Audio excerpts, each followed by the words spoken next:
All right, let's kick off and let's go straight into a big thank you for the sponsors. Woo!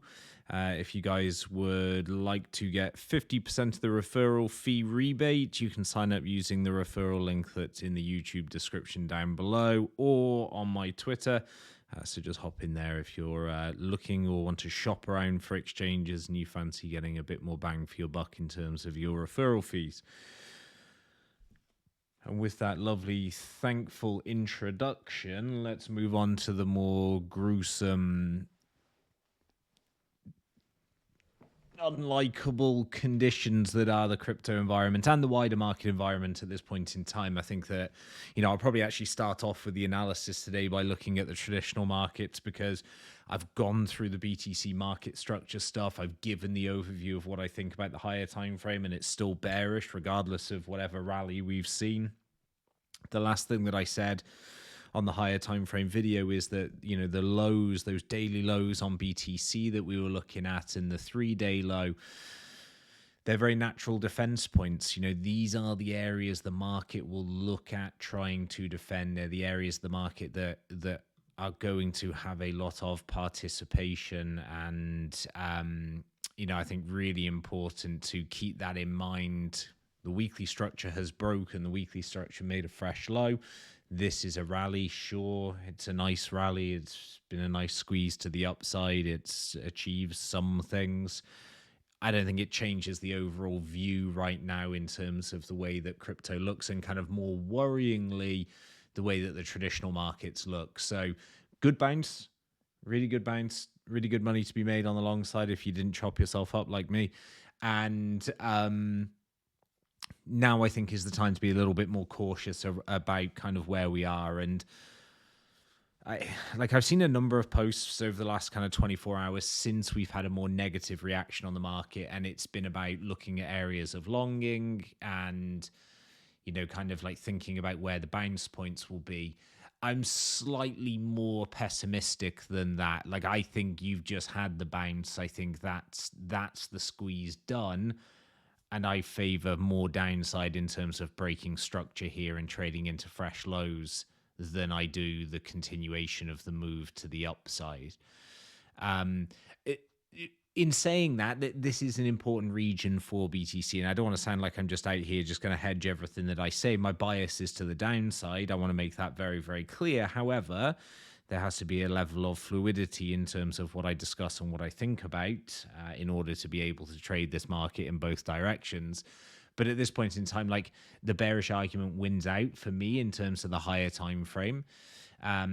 This is a nice little region to gauge some strength. So you can see back down towards this 50 level here on the RSI. We've had the positive crossover in the Awesome Oscillator. First time that we've done that in a number of months as well. So that's always a really good sign of some form of momentum, hopefully.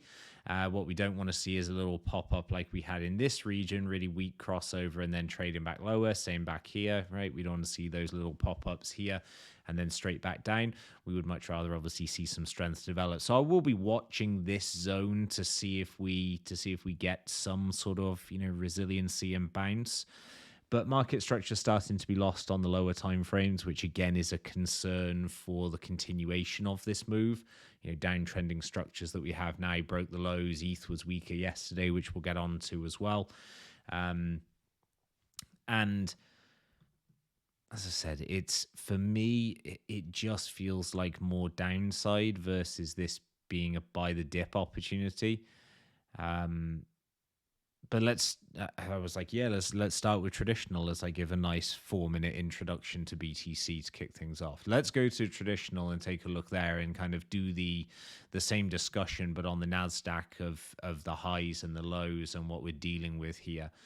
So the first thing that I covered off today, and one of the concerning factors, and we'll ignore some of these lines for a moment just while I kind of stretch this out, and we'll bring this over here and I'll just use it as a reference before undoing it. So What we have on the NASDAQ is we've got our high over here at 15.8, and we've now got this region. I've been discussing this region for the last 2 weeks pretty much on stream around the concerns around this area, the rejections we were getting on the 4-hour, and the way that we started to stall and build up some resistance through this zone here. The problem with this area is that what it does is it creates a natural lower high point for this daily trend. So the daily trend has been very strong, obviously, on the NASDAQ. We know that from 2023. Been a very good year for the NASDAQ. Really good move up from the lows, and, you know, just very, very clean trend all the way up.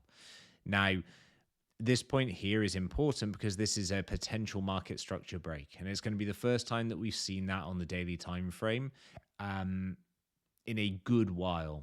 It's several months until we've seen one of those snaps in terms of a significant low and a significant high being formed and broken and market structure flipping.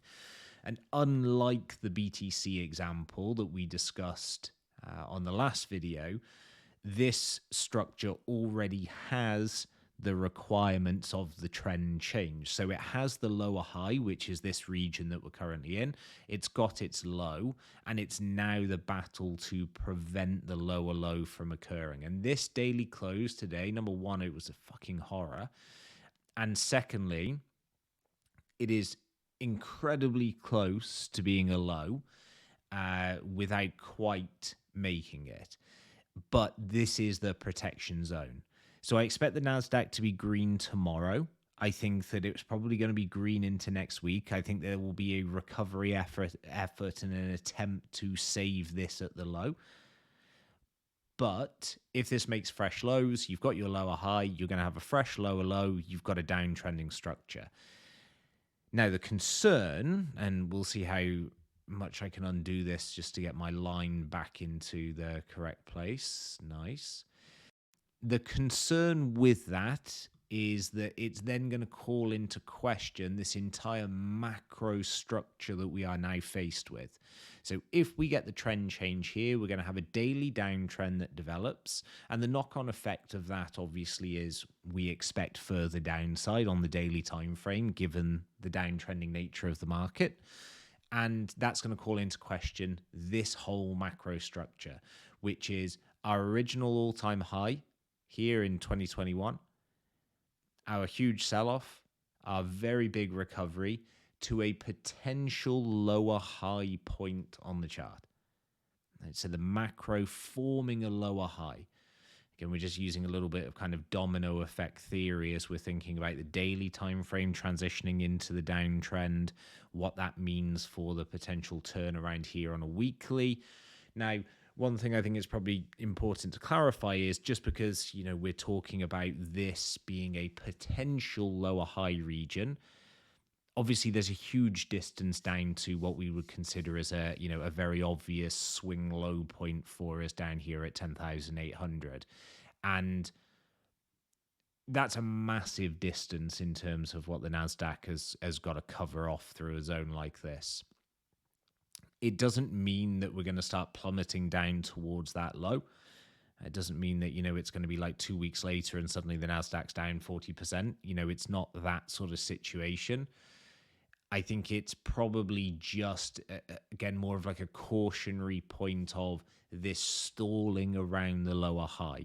I'm not going to start making predictions for what that looks like on a weekly chart. I would just be, you know, pulling details out of my ass to try and provide some sort of narrative of what that could look like. The only thing that I can kind of give at this point is that the daily downtrend formation is a concern, and the lower high on the weekly will be then a greater concern because of that downtrend being established. Now, we could end up trading lower. Maybe we'll find some kind of hold up around the 13,000s. Maybe we'll get another bounce up here. You know, it's something that may take the next 6 months to play out. But it is important to note that this is the current environment that we find ourselves in and the potential knock-on effect for crypto. Now, I'm not going to go into individual stocks here. There's plenty of that I do in other channels, but I'll try and keep this a little bit more crypto focused than diving off into all of the traditional stuff. but that is a very kind of key thing for us to be aware of around this level with the Nasdaq. SPX is actually worse in terms of this broke structure. So you've now got a downtrending daily structure here. So you've got your high, low, lower high, lower low. Okay, trend flip. Potential for continuation based on higher time frame RSI as well. Not a great situation. Now, knock-on effect to crypto. I had a nice message yesterday from Andrew Kang. For anybody that knows Andrew, sent me a message and we just kind of got talking back and forth, and I was a little bit kind of bearish in my discussions with him in terms of my thoughts for the market and where we were heading. And I quoted the indexes as kind of a reason for feeling in that bearish mood.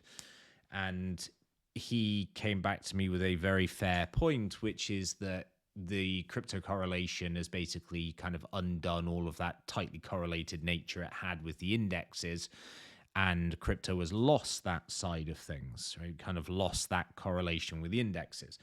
My counterpoint to him is that we lost that correlation negatively. So, while stocks and everything else is ripping higher, crypto has been doing a lot more chop, a lot less clean in its trending nature, and has altogether been a harder market.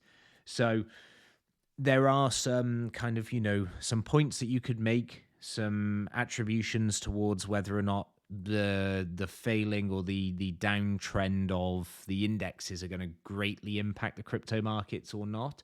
Or again, whether or not you can just play the narrative card and you can just say, look, a situation is going to develop that will hamper the indexes but may strengthen the crypto markets.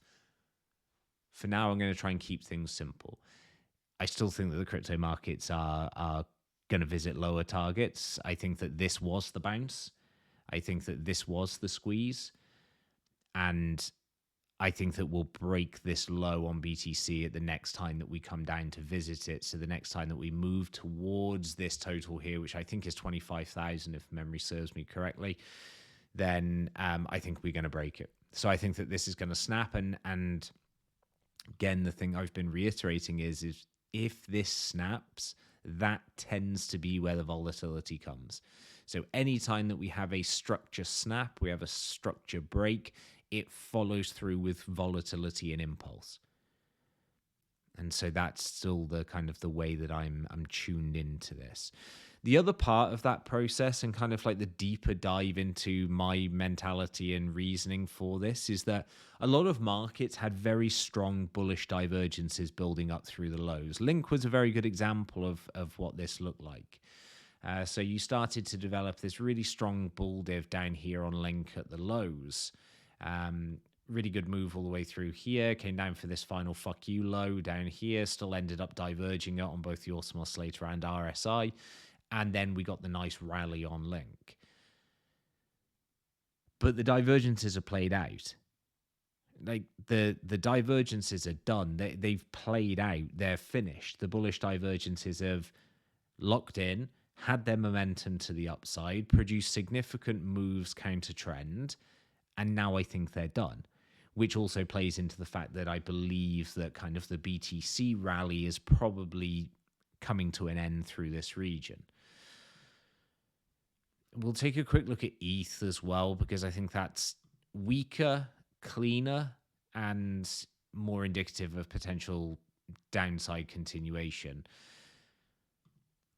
So this level here, 1620 and above, has always been very important for ETH, especially in this bottom consolidation region. 1620, 1640, two levels that have been pretty aggressive in terms of what's been going on between those levels. You can just see here, if I just map out the 1640 through here as well, don't even need to look at the price, I can just look at the wicks. Now you've got this 1640 zone here as well. So this kind of $20 level has been very important for ETH. Good hold up in support, good hold as resistance, sweep of the level, failure, drop down, back inside, resistance again, above, holding, above, failing, retesting, right? It's very important, these price points. And now Ether's lost 1620 again. Not a great sign at all. The other thing that we've done is we've reset the RSI on the majority of higher time frames. So the daily coming back up to the 50, getting the reset, rejecting off that important level, and trading back down towards the lows already. So really, really struggling to see any strength on the ETH side. Now, the ETH BTC chart also looks like a car wreck.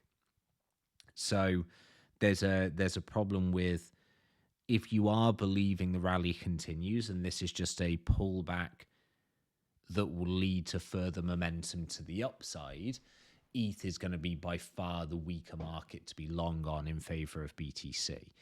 The ETH move, if it happens, if we get the pushes and if we start to see some momentum, I think probably 1700s are where it ends up taking us, which is probably going to be into this impulse candle that we had here. We can see that 4-hour region, there's a nice little area up here at pretty much the 1700s. So I think that's the zone. If there's some market turnaround, then I think that is the zone that you'll be pitching for on ETH. And I think for BTC, it's probably more aggressive in terms of you're looking at 29,000. I think we've done this run. This is basically that little patch on ETH that we were looking at. We've done that move. And now we would be looking at pushing past that into the next block of resistance, which is going to be up here at the 29,000s. So I think they're your upside targets. Your downside is whatever impulse happens after 25,000. All I care about is the structural break at 25,000. And once that happens, I believe that will be the moment of impulse and heavier downside movement for the market. I don't know about where it stops. 21.5 is a decent point. 23 would still represent a pretty chunky move down in terms of the break of the low. Is it enough? Maybe. But yeah, I think certainly more aggressive downside targets you could bring into question here. And again, I'm not going to start going down anything lower and predicting that far out in terms of price movement. I don't know. So after 17 minutes of taking you through essentially 3 charts and discussing some narrative and some thought process and some education around everything, in terms of clarifying and trying to bring some order to the thoughts, my bias is bearish on the higher time frames. I personally believe that the move is done. I think that was the squeeze, that was the push, and I think that the pressure from the traditional markets will end up producing the knock-on effect to crypto. So that daily downtrend being established on SPX as it is currently in the NASDAQ, which, it will try and hold on to the low, but will probably end up following SPX. And the knock-on effect to that, I believe, is that crypto will also produce the same move, which is the break of 25,000. In recent times, yes, that correlation has been less. It's been less in a negative way from a crypto perspective. The one thing that remains true for crypto, though, is that when we do play catch up with any correlation, especially downside correlation, we know that tends to be way more aggressive, which would also make sense down into this $25,000 low. With that being said, and with the perfect transition into a hedge discussion, you have to be prepared that if this is a pullback and BTC starts looking as though it wants to trade higher, you have to be prepared to take those trades. You have to be prepared to be able to press both buttons in the conditions currently. So if we do start to see some strength and some hold up and some, I think the daily is pretty much your best time frame to be looking at that. You've got no divergences present yet on the BTC price action. It just looks like trend continuation down. But if you do start to see some hold up on those lower time frames, you start to see some stability around the daily, or if we get something that changes the landscape in terms of some huge narrative shift or piece of news that comes through, then I think that you're looking towards 29,000 on BTC, and I think it's a far better long option than ETH is at this moment in time. Of course, there will be alts that will also be outliers to that situation that may perform even stronger, but BTC, I think, in terms of liquidity and safety, is a relatively good bet for any continuation to the upside. And the last point of clarification is I think alts are done in terms of their moves and their squeezes. I think that they also had the daily divergences in effect. They've played out the daily divergences for the large majority of things. And now it would turn back into trend continuation to the downside. So that's really the thought process through here. The indexes look weak. The indexes are battling for structure. SPX has lost structure. BTC and ETH are battling for structure. They've had a very good bounce away from the lows as it stands, but I still think that it's a squeeze against the short side. Alts have had daily bullish divergences, but I think that they have now played out. So very much a bearish skewed thought process. I think that the value is still on the short side from a traditional market perspective. I still think that there's plenty of markets that you can hit on the short side, but I do think that the Nasdaq is probably going to bounce in the short term to try and offer some protection around this important higher time frame low. All right, so I think that's pretty much 20 minutes done of thought dumping. So good luck. I'll be back streaming this weekend, every Sunday on Twitch. And good luck out there.